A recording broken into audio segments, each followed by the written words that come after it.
Good day to you. We have been introducing the book of Romans, or epistle, which is another word for letter.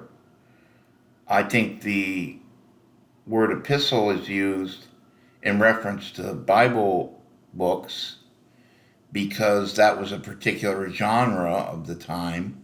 An epistle was a formal letter that was written, and so Paul wrote 12 of them, maybe 13. And so the book of Romans, first of all, as I said before, is about the gospel of Jesus Christ, the Son of God. And what is the gospel, or how does it work, or how should we understand it in a organized way? And so that's the purpose, one of the purposes of the book of Romans as well. Now, I have some notes here that, to begin with, to give us a little historical background. There was at the time of Jesus and Paul what they called the Pax Romana, which is Latin for the Roman peace. And because the Romans had conquered most of the known world, and their armies were undisputed masters and dominated all their opponents, the legions, the Roman legions, they were able to establish relative peace throughout the empire. And they also built roads, and they also had commerce on the seas and in between the nations and the different provinces of Rome. They brought a bunch of wealth into the Roman city. So Rome became the capital of the world. And that's the historical background for the New Testament. Now, it was fitting that God would send Jesus at that time because there was one language and one central government, and all, like I mentioned, the roads and the aqueducts that they built to bring all the civilization together.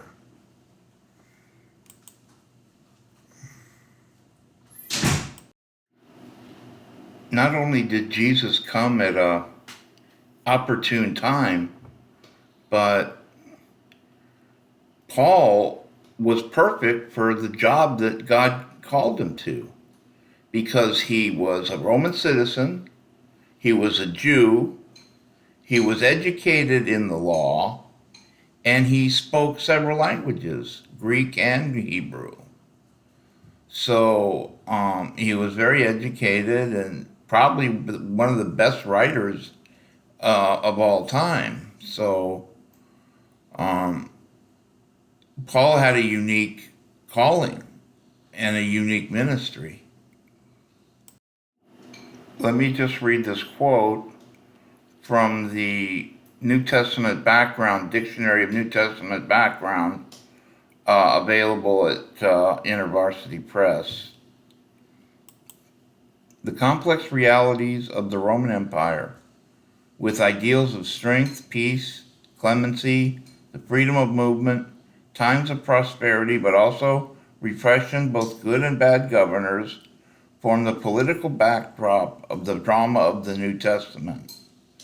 The spread of Christianity was served by the security and stability of the empire. End quote.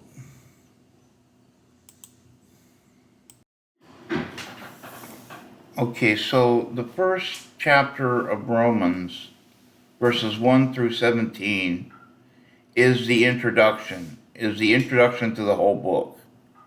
And the thesis for the whole book is in verses 16 and 17.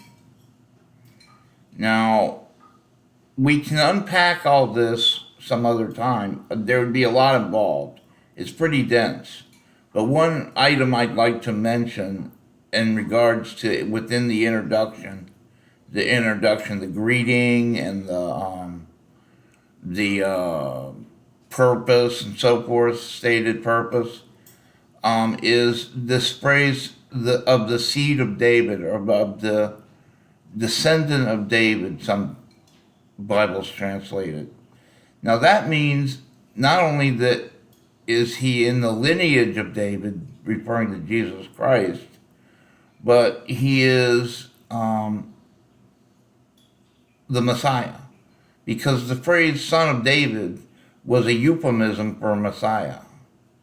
And there was a great messianic expectation amongst the Jews, and the atmosphere, I would imagine, was such that when Jesus came, it was like seeing a prophecy come true.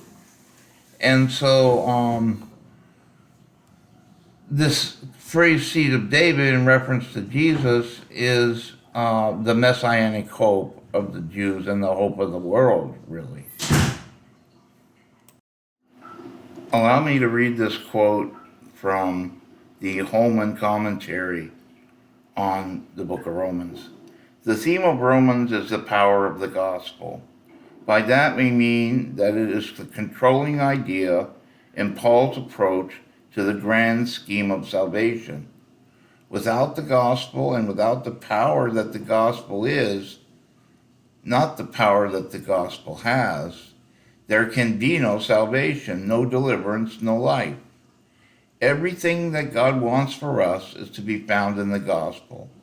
And Paul is going to spend the rest of his letter explaining every facet of it. One last item in introducing Romans in chapter 1. In verse 17, there's a phrase, the righteousness of God. Now, according to the Theological Dictionary of the New Testament, the starting point for an understanding of what Paul means by the righteousness of God is provided by legal righteousness. Here then, the righteousness of the law is a condition of life, but this refers to a stage in the economy of salvation which is now past. In truth, there is now no righteousness by the law. To be sure, on the ground of the law, blameless conduct is possible as a relative fulfillment of what is written. But the new knowledge of Paul is that the true righteousness before God does not derive from the law.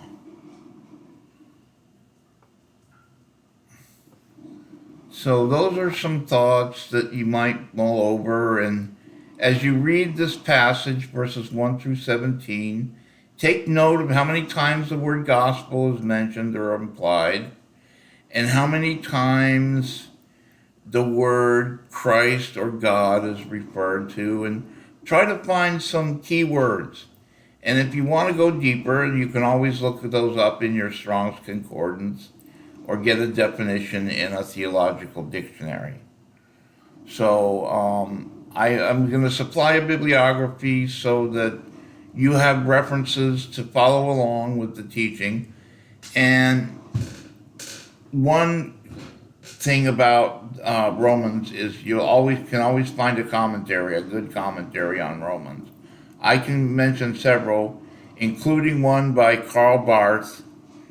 Karl Barth was a German theologian during the 50s and earlier, and he wrote a commentary on Romans called the Epistle to the Romans, which was groundbreaking. And so it's a very good read. It's fun to read. It's like a devotional reading of Romans. So I would recommend that as well. God bless you and enjoy your study of Romans.